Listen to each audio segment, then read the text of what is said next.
کیا کس سمت میں جا رہا ہے, کیوں اس کو جو ہے وہ ناکام کرنے کے حوالے سے کچھ فورسز ایکٹیویٹ ہو گئی ہیں؟ نہیں, کچھ فورسز نہیں, یہ تو نیتن یاہو اس کو ناکام کرنے میں ایکٹیو ہوئے ہیں. سب سے امپورٹنٹ تو یہ ہے, دیکھیں جو ابھی تک قطر کی نے جو اپنی جو آفیشیل پوزیشن لی ہے اور جو الجزیرہ نے جو بنیادی طور کے اوپر جو اس کے اوپر رپورٹنگ میں دیکھ رہا تھا ان کی, وہ یہ کہہ رہے ہیں کہ جو, اور پھر بعد میں اسحاق ڈار صاحب کی پریس کانفرنس سے یہ چیز زیادہ سامنے آئی کہ جو 20 ایکچولی یہ 21 پوائنٹس تھے, 21 پوائنٹ جو 21واں پوائنٹ تھا وہ 2 اسٹیٹ سولوشن کے اوپر تھا. پہلے تو وہ گرا دیا تو 20 رہ گئے.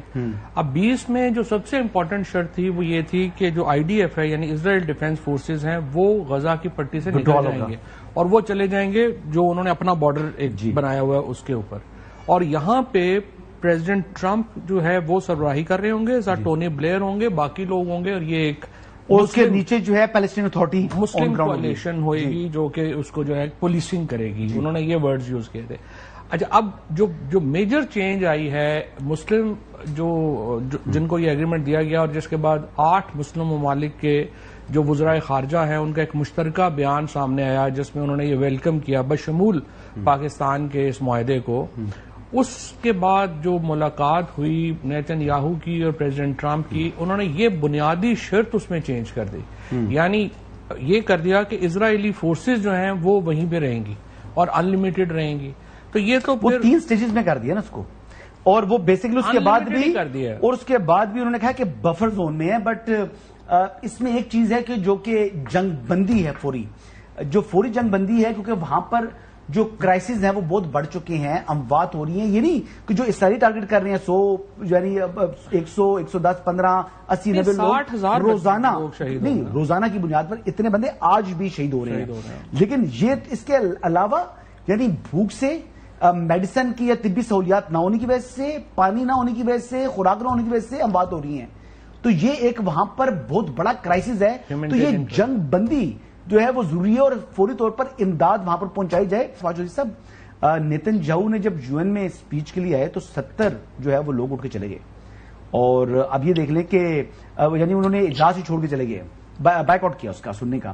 اور اب اس وقت دیکھیں کہ جی یورپ کے اندر جس طریقے سے اس کے خلاف شدید قسم کے احتجاج ہو رہے ہیں, تو یہ فلوٹیلا کے جو واقعہ ہے تو یہ اس نے مزید تنہا نہیں کیا اپنے ملک کو؟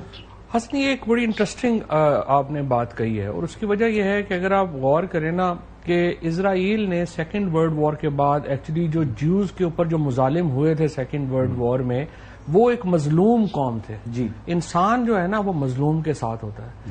سو جو جیوز تھے, یہودی تھے, سیکنڈ ورلڈ وار میں جو ان کے ساتھ زیادتیاں ہوئیں وہ ایک مظلوم تھے. نیتن یاہو نے آ کے یہ جو ایک مظلومیت کا کارڈ تھا جیوز کے پاس, اس نے بہت اس کو بھی نقصان پہنچایا ہے. اچھا, اب ہو کیا رہا ہے اسرائیل کے اندر جو پالیٹکس ہے اس میں نیتن یاہو الیکشن نہیں کرانا چاہتا کیونکہ اس کو پتہ ہے وہ پوری طرح الیکشن ہار جائے گا. کرپشن چارجز بھی ہیں, چارجز ہیں, اس نے جیل جانا ہے. اچھا, اب یہ جو قطر پہ حملہ ہوا اس نے پریزیڈنٹ ٹرمپ کو پرسنلی بڑا ناراض کیا ہے. اس کی وجہ یہ ہے کہ $2 ٹریلین کی اربوں کی انویسٹمنٹس ہیں امریکہ میں, ویسٹ میں. اب وہاں پہ وہ کیوں انویسٹمنٹ کر رہے تھے؟ وہ اس لیے انویسٹمنٹ کر رہے تھے کہ اسرائیل سے آپ کہیں گے کہ ہماری طرف نہ دیکھے, بٹ ناؤ یہ ریئلائزیشن ہوئی کہ یہ تو ہم سیف نہیں ہیں ڈسپائٹ دیٹ پٹنگ اپ سو مچ منی. سو اس کے بعد انہوں نے ایک پاکستان سے معاہدہ کیا جو انہوں نے سعودی عربیہ نے کیا, اور اب قطر بھی اس طرف آ رہا ہے. دوسرا آپ دیکھیے وہ چین کے ساتھ اپنی اکنامک ڈائیورسیفیکیشن بھی کر رہے ہیں. سو امریکہ کو تو بڑا نقصان پہنچا ہے. نیتن یاہو نے 2 کام کیے ہیں. ایک تو اس نے جو جیوز کا انوسنٹ کا کارڈ تھا وہ ختم کر دیا. دوسرا اس نے جو آپ ابراہم اکارڈ اگر آپ اس کی ہسٹری دیکھیں تو پریزیڈنٹ ٹرمپ تو کیا کر رہے تھے, اس کے لیے بہت حمایت کر رہے تھے, پورا اس کے لیے ایڈوکیسی کر رہے تھے. لیکن ٹرمپ صاحب جو ہے امریکہ کے لیے سچویشن بن گئی. آپ یہ دیکھیں کہ اب تو ایک ڈیفنس پیکٹ ہے اسرائیل کا اور USA کا, اور اب انہوں نے یہی اسی قسم کا اسٹیٹمنٹ میں پڑھ رہا تھا کہ قطر پر حملہ ہوگا تو امریکہ جواب دے گا.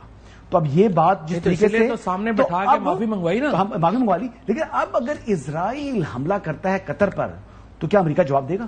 پہلے بھی یہی تھا نا, امریکن بیسز ہیں وہاں پہ. نہیں تو کیا اب تو دوبارہ انہوں نے اس بات کو کہہ دیا نا, دوبارہ اناؤنس کیا ہے. دیکھو ہوا یہ ہے, میموری فریش کر دی انہوں نے. پہلی بات تو یہ ہے کہ جو جمیل صاحب زیادہ بیسز پہ بھی روشنی ڈال سکیں گے, بٹ میرے اپنے پرسنل خیال میں پریزیڈنٹ ٹرمپ نے یہ جو سعودی عربیہ نے پاکستان سے کیا ہے ڈیفینس پیکٹ کیا ہے، یہ نیتن یاہو تو اس کے بڑا اوبیسلی اس کو آگ لگی ہوئی ہے کہ یہ نہیں ہونا چاہیے تھا، لیکن ٹرمپ نہیں ہے ایسے. ٹرمپ یہ سمجھتا ہے کہ نیتن یاہو نے اس کو قطر پہ حملہ یہ کام ان کے پاس تھا جو ان کو نقصان پہنچا ہے.